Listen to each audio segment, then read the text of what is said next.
way in which changes in price influence the production of goods and the demand for them.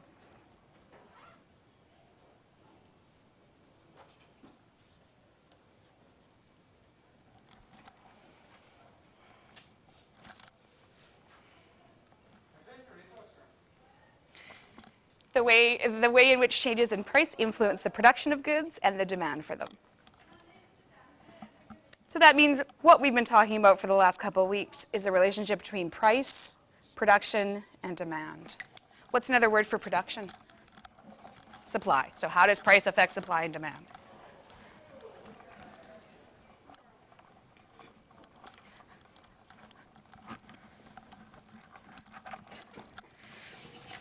A second formal definition, going back to what we started in Unit 1, it's the method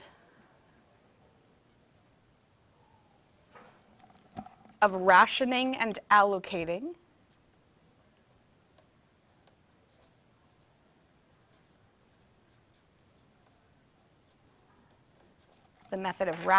rationing and allocating resources in a free market economy.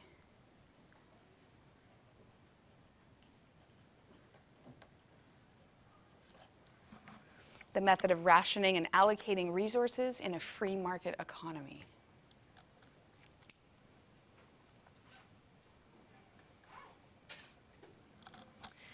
So back in Unit 1, we looked at different economic systems. Who can remember how many there were? Four. What were the four? Market, mixed, communist, traditional. And communism we called? Russia. That would be an example, but it had a different name. Command economy. And then later on in the unit, we looked at the advantages and disadvantages of each, and what did we say some of the advantages of a free market economy or system were? Right, so governments don't really get involved. It's people who pick the prices. What determines the price? Supply and demand and the interaction. So price mechanism is how does price affect things? Two different ways. So the functions of a price mechanism can be a signaling function or system and an incentive function or system. Prices can do two things. They can signal things and they can influence behavior. What do prices signal? So when prices go up, what does that tell to the consumers? Buy less. Why? Right? Maybe you don't have enough, maybe you don't have enough income, maybe we're going to run out. So prices going up tells consumers to buy less. What does price going down mean? Buy more. Okay, what about the opposite? What about suppliers? So if prices go up, what does that signal to suppliers? Make more, and if prices go down, it's telling suppliers, stop. Okay, so that's called signaling function. So example, rising prices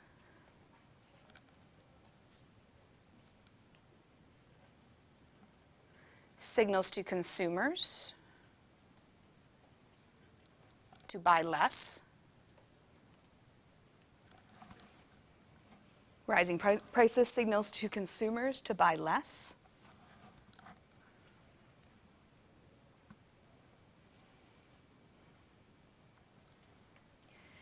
And signals to producers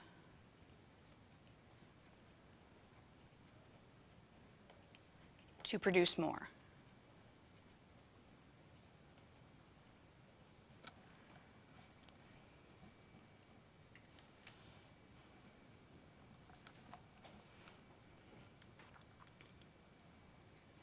Okay, that's what a signaling function means. Price changes tell somebody, change your behavior.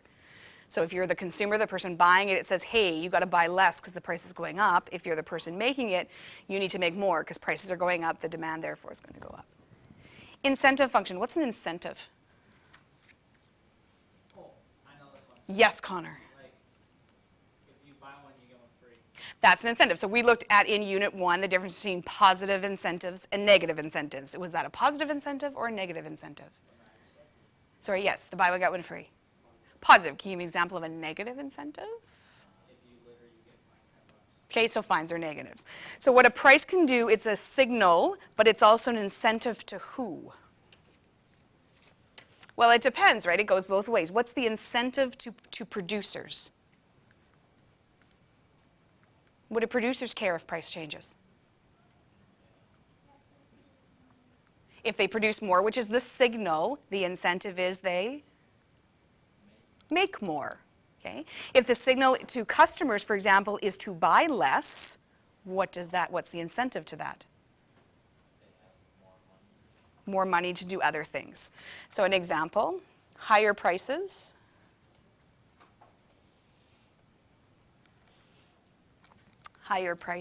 give an incentive to producers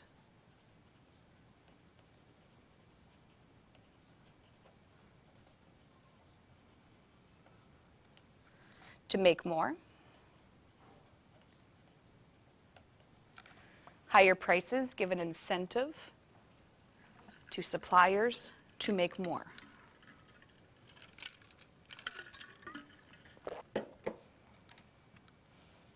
Falling prices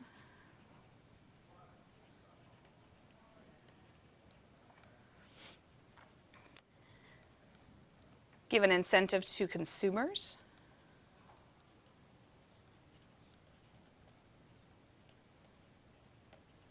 to buy more.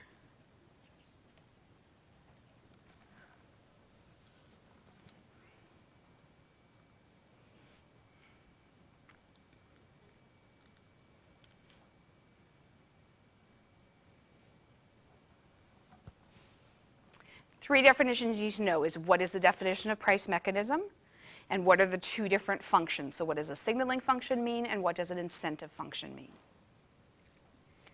Okay, I'm going to split you into two groups and I want you to talk about the following questions. So everyone in the group, I want you to give an example of something that you use that the price has increased.